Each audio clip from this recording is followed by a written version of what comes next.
दोस्तों, आजकल आप बागेश्वर धाम के बारे में तो सुन ही रहे होंगे। हर जगह हर सोशल मीडिया पर वो छाए हुए हैं। पर क्या आप जानते हैं उनके गुरु का क्या नाम है और उनके गुरु कौन है? उनके गुरु वो हैं जिन्होंने राम मंदिर का केस लड़ा था, जिन्होंने राम मंदिर के पक्ष में कोर्ट में अपनी गवाही दी थी और राम जी के होने के लाखों सबूत उनके सामने रख दिए थे। तो चलिए इस वीडियो को शुरू करते हैं। पर उससे पहले आप हमारे चैनल पे नए हैं तो हमारे चैनल को सब्सक्राइब और वीडियो को लाइक करना ना भूलें। जगत गुरु रामाचार्यानंद स्वामी रामभद्राचार्य एक हिंदू धर्मगुरु, शिक्षक, संस्कृत के विद्वान, बहुभाषी, लेखक, पाठ्य, टिप्पणीकार, दार्शनिक, संगीतकार, गायक, नाटककार हैं। रामभट्टाचार्य भारत के 4 प्रमुख जगत गुरुओं में से एक हैं और उन्होंने 1988 में इस उपाधि को धारण किया है। रामभद्राचार्य तुलसी पीठ के संस्थापक हैं और प्रमुख हैं।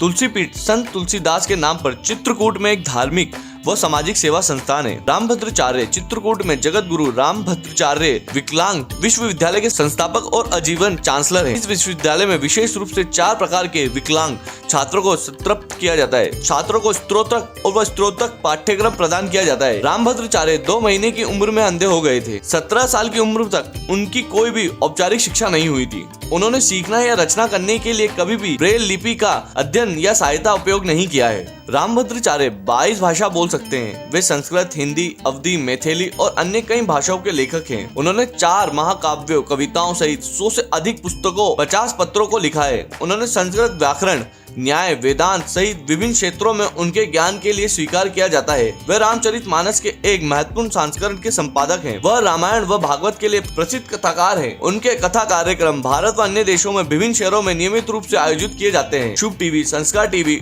और सनातन टीवी जैसे टेलीविजन चैनलों पर प्रसारित होते रहते हैं। वे विश्व हिंदू परिषद (BHP) के नेता भी हैं। जगत गुरु रामभद्राचार्य का जन्म व प्रारंभिक शिक्षा। जगत गुरु रामभद्राचार्य का जन्म जौनपुर जिले, उत्तर प्रदेश के शेटनी गुर्द गांव में हुआ था। उनका जन्म मकर संक्रांति के दिन 14 जनवरी 1950 को हुआ था। उनके पिता का नाम पंडित राजवेंद्र मिश्रा और माता सची देवी मिश्रा है। उनकी काकी प्यार से उन्हें गिरधर कहकर बुलाती थी। रामभद्राचार्य की काकी संत मीराबाई की भक्त थी। मीराबाई ने अपनी रचनाओं में भगवान कृष्ण को संबोधित करने के लिए गिरधर का नाम इस्तेमाल किया था। गिरधर ने 2 महीने की उम्र में ही अपनी आंखों की रोशनी खो दी थी। 24 मार्च 1950 को उनकी आंखें ट्रोकोमा से संक्रमित हो गई। गिरधर की प्रारंभिक शिक्षा उनके दादाजी से हुई, क्योंकि उनके पिता बॉम्बे में काम करते थे। दोपहर में उनके दादाजी उन्हें हिंदू महाकाव्य, रामायण और महाभारत के विभिन्न प्रसंग सुनाते थे। विश्व सागर, सुख सागर, प्रेम सागर, ब्रज विलास जैसे महत्वपूर्ण भक्तिपूर्ण कार्य करते थे। 3 साल की उम्र में गिरधर ने अपनी पहली कविता अवधी भाषा हिंदी की एक बोली जाने वाली रचना और इसे अपने दादा को सुनाया। इस कविता में कृष्ण की पालक माँ यशोदा कृष्ण को चोट पहुंचाने के लिए गोपियों से दुखद लड़ रही हैं। 5 वर्ष की आयु में गिरधर ने अपनी पड़ोसी पंडित मुरलीधर मिश्रा की मदद से 15 दिनों में अध्ययन और श्लोक संख्या के साथ लगभग 700 छंदों से युक्त संपूर्ण भगवत गीता को याद किया। वर्ष 1955 में जन्माष्टमी के दिन उन्होंने पूरी भगवत गीता का पाठ किया।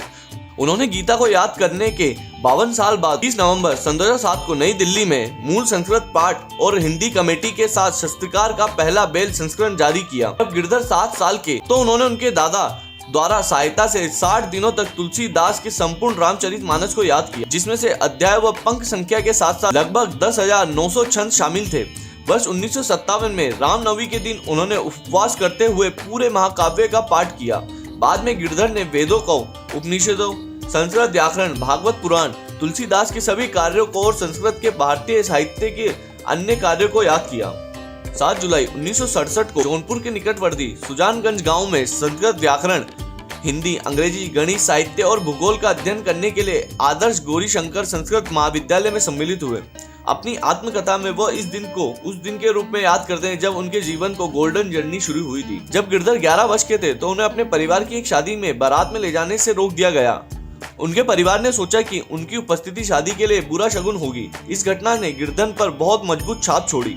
वह अपनी आत्मकथा की शुरुआत में कहते हैं, मैं वह व्यक्ति हूँ जिसे शादी पार्टी में साथ ले जाने पे अशुभ माना जाता था। मैं अब वह व्यक्ति हूँ जो वर्तमान में सबसे बड़ी शादियों पार्टियों का कल्याण समारोह का उद्घाटन करता हूँ। यह सब क्या है?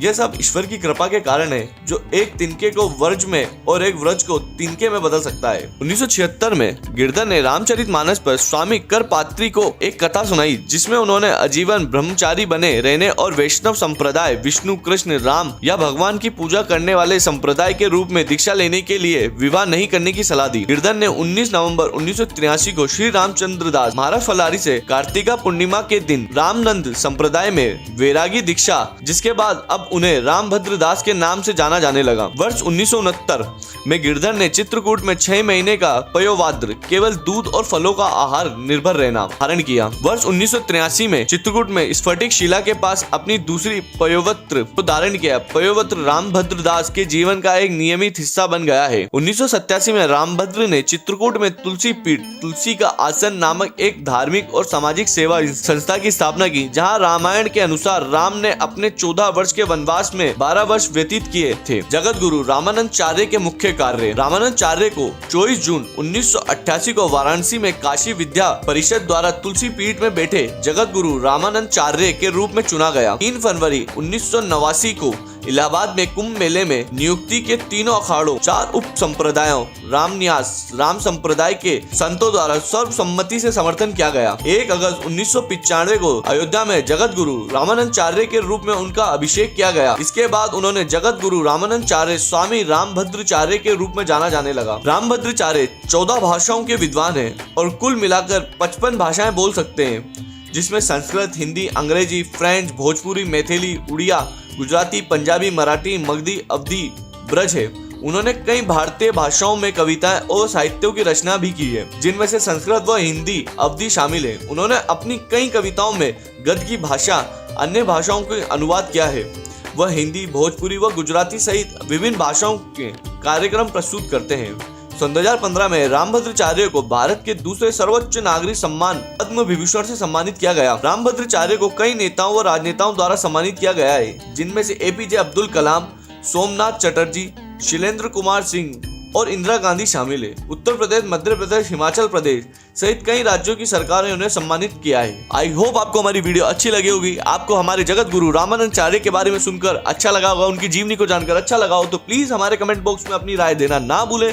अगले आप किस गुरु के बारे में जानना चाहते हैं ये भी लिखें, हम आपके लिए ऐसी वीडियोस लेकर आते रहेंगे। धन्यवाद।